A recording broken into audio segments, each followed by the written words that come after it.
Okay, now getting back to mode for group data, but this time for unequal width. Get bien, unequal width qui veut dire, let us have a look at it. Alors, dedans, on a 5 class intervals. Dans nos 5 class intervals par ici, nous allons discuter the first class interval sur width qui était. Allez, comment nous faire vraiment pour gagner class width? Class width, ce formule, c'est nous faire upper class boundary, retirer lower class boundary. Alors, ce qu'on dit apprendre tout à l'heure là. Alors, pour dans exemple 1, le mode for group data, l'ici for equal width, mais mode montrer autres seulement. Alors, tout bonne valeur qui ici là, get bien. Si we consider only this class interval, if you consider only this class interval, this is your upper class. And this is your lower class boundary for this class interval. For this class interval, which one is lower class boundary? Voilà, première valeur là, c'est lower class boundary. Et dernière valeur là, c'est upper class boundary. So basically, tout ça va première valeur là, ça nous appelle ça va lower class boundaries. Et tout ça va dernière valeur là, alors ça c'est nous upper class boundaries. Let us have a look at it. Let us talk for the first class interval. Allez, get just for the first class interval. What is the class width? What is the class width over here?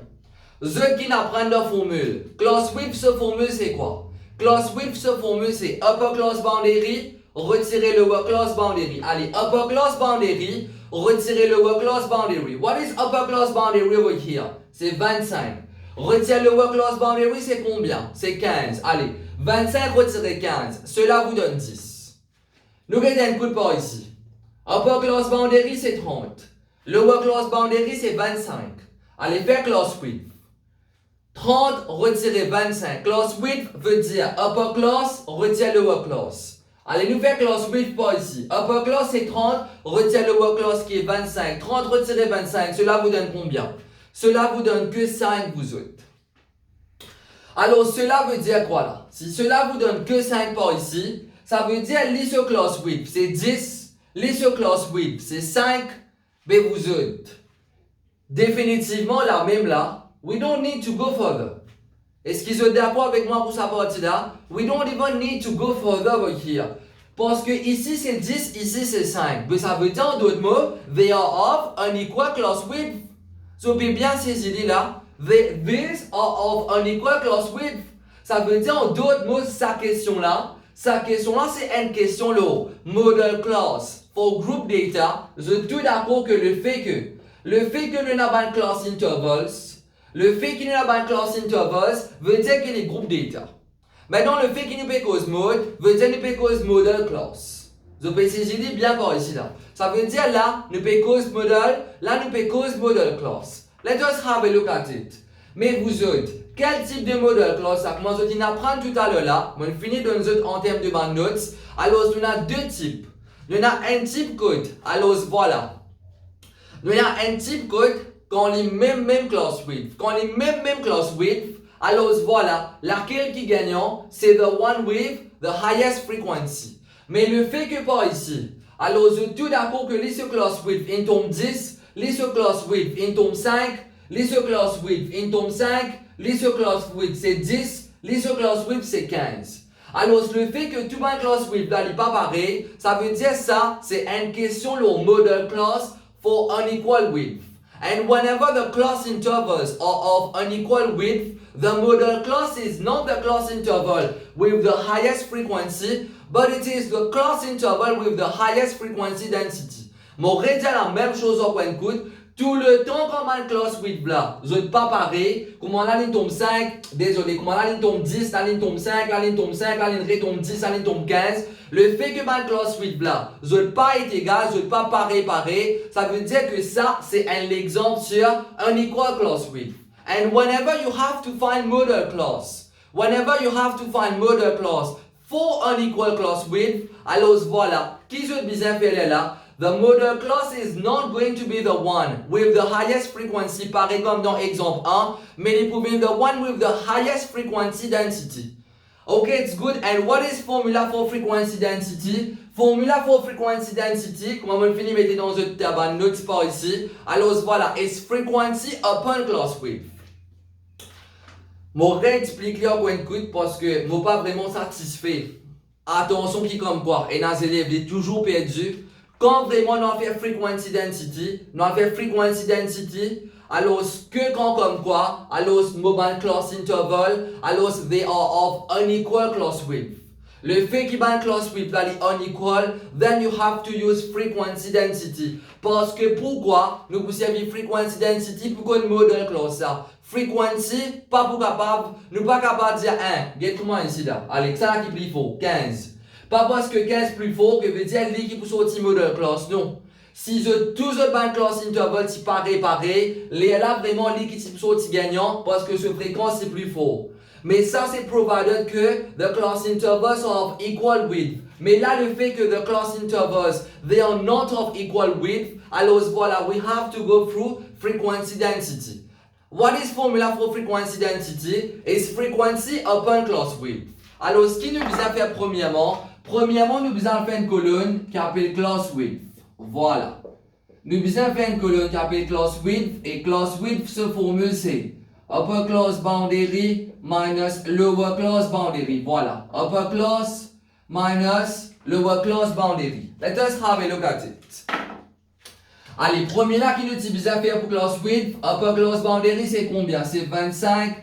Lower class boundary c'est 15. Alors cela vous donne 10. For the second class interval, upper c'est 30, retire lower c'est 25, alors cela vous donne 5. For this one, c'est 35, retirez 30, cela vous donne 5. For this one, upper c'est 45, retirez lower c'est 35, cela vous donne 10. For this one, c'est upper, c'est 60, retirez lower qui est 45, alors cela vous donne 15. Alors ça, c'est une bonne class width pour ici. Regardez bien, quand je prends les, je prends tout ça là de l'autre couleur. Hein. Premièrement, moi ça qui me motive pas de base. Je ne me bats pour commencer, je prends ça, je tape original là même. La question c'est ça. Copie la question, reprends le tout comme la réponse. Pas l'ajouter ça avec question là. Je vous connaître quand je réviser laquelle qui question et laquelle qui vraiment réponse. Sinon, je peux penser qu'il me donne tout ça là. Juste ça de là qu'il me donne so please make sure that when you take down the question, you take only down the question, you don't take along with the answers. Ça, je copie sa table là, then as answer, je recopie le tout. Pas faire par espoir ici parce que c'est eux même qui vous besoin réviser quand je parle de l'examen. Alors, c'est attention, je pense qu'il est fini fait sur la pour donc aller là.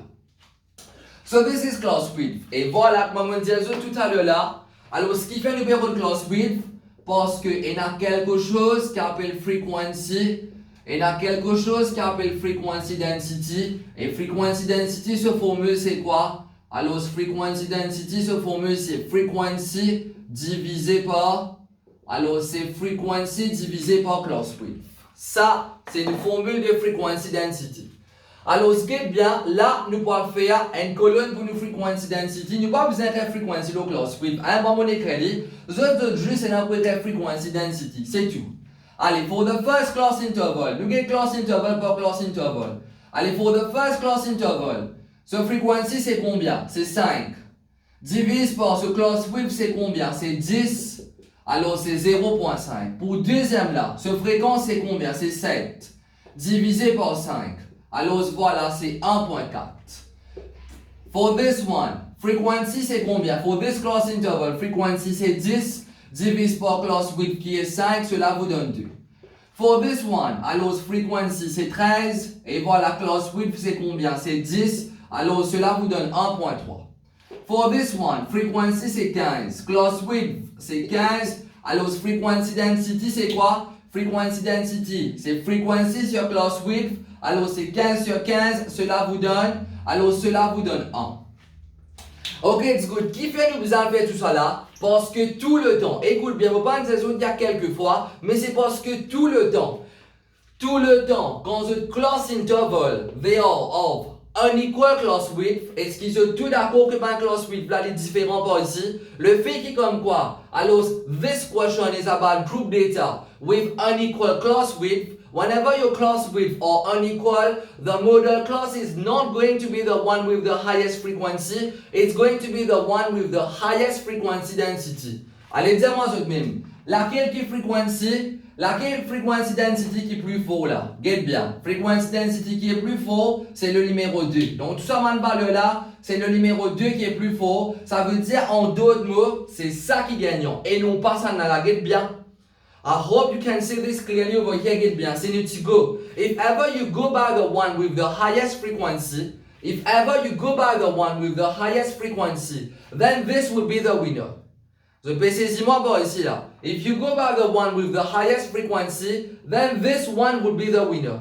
Mais when you go with the one with the highest frequency density, then this one is the winner. But which one is actually the real winner? Maman redire pour la troisième fois. When you work for group data with unequal class width, it's the one with highest frequency density who is the winner over here. Ça veut dire en d'autres mots, qui s'en a qui a highest frequency density? Premièrement, highest frequency density c'est le numéro 2. Alors, gagnant les boutons ça là. So basically, voilà, what is the model class over here? Alors, the model class c'est quoi? Alors, goes to the one with the highest frequency density. Alors, qui est T trouve en 30A, qui est T trouve en 30 à 35. Okay, it's good. So for any question or any query, you can just message me. I will voice call you. I'll give you a ring and explain for any part that you did not understand. Please make sure that you master this formula well, parce que vous l'examinez vous autres, les pas pour donner autres quelque chose qui equal class width, les comment vous êtes capable de gagner aussi, mais les pour donner autres quelque chose alors que comme quoi les unequal class width. Ok, it's good. Juste pour qui comme quoi, je fais ça dans le calcul là, c'est un simple petit calcul, puis rien de difficile. Rappelle cette formule for class width, d'ailleurs il est bien facile, mais qu'il a pour faire dernier côté premier, mais en termes de formule c'est upper class, côté lower class, et frequency density c'est frequency upper class width.